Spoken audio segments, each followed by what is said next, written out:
بسم الله والحمد لله والصلاة والسلام على سيدنا ومولانا رسول الله وعلى آله وصحبه ومن والاه اما بعد۔ کیا جب بیوہ عورت کی عدت مکمل ہوتی ہے تو یہ لازمی ہے کہ اس کے میکے والے اسے لے کر جائیں اور وہ چند دن وہاں رہے اور جانے سے پہلے شوہر کی قبر پر جائے؟ پرانے لوگ کہتے ہیں کہ والدین لے جانے کے بعد پھر اس کو شوخ رنگ کپڑے اور زیور وغیرہ پہناتے ہیں اور یہ جانا لازمی ہوتا ہے۔ کائنڈلی اس پر شریعت کا حکم بتائیں کہ جائز ہے یا نہیں۔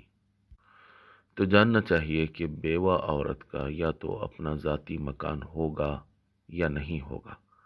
اگر ذاتی مکان ہوگا اور وہ اپنے مکان میں جانا چاہتی ہے تو جا سکتی ہے، اور اگر ذاتی مکان اس کا نہیں ہوگا اور وہ میکے جانا چاہتی ہے، اور ظاہر ہے میکے ہی جائے گی اور میکے جانا ہی زیادہ اس کے لیے مناسب ہے، تو وہ اپنے میکے جائے گی۔ لیکن کیا اس کا میکے جانا لازمی ہے، اور کیا میکے والے آ کر اس کو لے جانا ضروری ہے،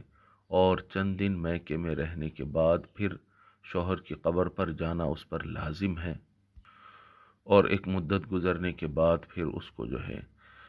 خوبصورت کپڑے پہنانا اور زیور پہنانا یہ کیا لازمی ہے؟ تو ایسا بالکل نہیں ہے، اس میں سے کوئی بھی چیز لازمی نہیں۔ اور اگر کہیں اس چیز کو لازم کر لیا گیا ہے اور لوگ اس کو ضروری سمجھنے لگ گئے ہیں تو ایسی جگہ پر ان کی مخالفت کرنا چاہیے، کبھی کرنا چاہیے کبھی نہیں کرنا چاہیے، یا اس وقت تک اس کو چھوڑنا چاہیے یا اس کو بدل کر دوسرے طریقے سے کچھ کرنا چاہیے جب تک کہ لوگوں کے سامنے یہ ظاہر نہ ہو جائے کہ یہ ضروری نہیں ہے، کیونکہ لوگ اس طرح کی غیر ضروری چیزوں کو اپنے اوپر ضروری کر لیتے ہیں اور اس کو دین کا حصہ بھی سمجھ لیتے ہیں، اور اس طرح دین کو اپنے اوپر ایک مصیبت بنا لیتے ہیں۔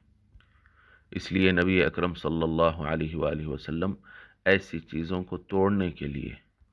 بلکہ بعض مسنون چیزوں کو، سنت عمل کو کہیں لوگ فرض نہ سمجھ لیں، فرض نہ بنا لیں اور اپنے آپ پر ضروری نہ سمجھ لیں، اس لیے بعض سنتوں کو ترک فرما دیتے تھے، کبھی ادا فرماتے تھے کبھی ترک فرما دیتے تھے۔ چنانچہ صحیحین بخاری و مسلم میں حضرت عائشہ رضی اللہ عنہ سے مروی ہے، ان کان رسول اللہ صلی اللہ علیہ وآلہ وسلم لیدع العمل وهو يحب ان يعمل به، کہ اللہ کے رسول صلی اللہ علیہ وآلہ وسلم بعض اعمال کو،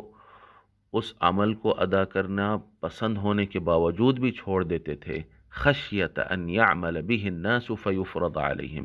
اس خوف سے کہ کہیں لوگ اس پر عمل نہ کرنے لگ جائیں اور اس کی وجہ سے ان پر وہ فرض نہ ہو جائے۔ اس لیے سرکار چاشت کی نماز کو پابندی سے ادا نہیں فرماتے تھے، حالانکہ آپ کو یہ نماز بہت پسند تھی، اس کی آپ ترغیب دلاتے تھے، لیکن خود پابندی سے اس کو ادا نہیں فرماتے تھے، اس خوف سے کہ کہیں لوگوں کے اوپر وہ ایک ضروری چیز نہ بن جائے۔ بہرحال جن چیزوں کے متعلق سوال کیا گیا ہے وہ ایک جائز عمل ہے، اگر کوئی کرے تو کر سکتا ہے، اور اگر کوئی چھوڑنا چاہے تو اسے چھوڑ سکتا ہے، البتہ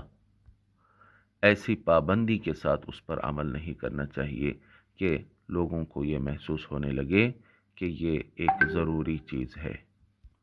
واللہ ورسولہ اعلم و احکم۔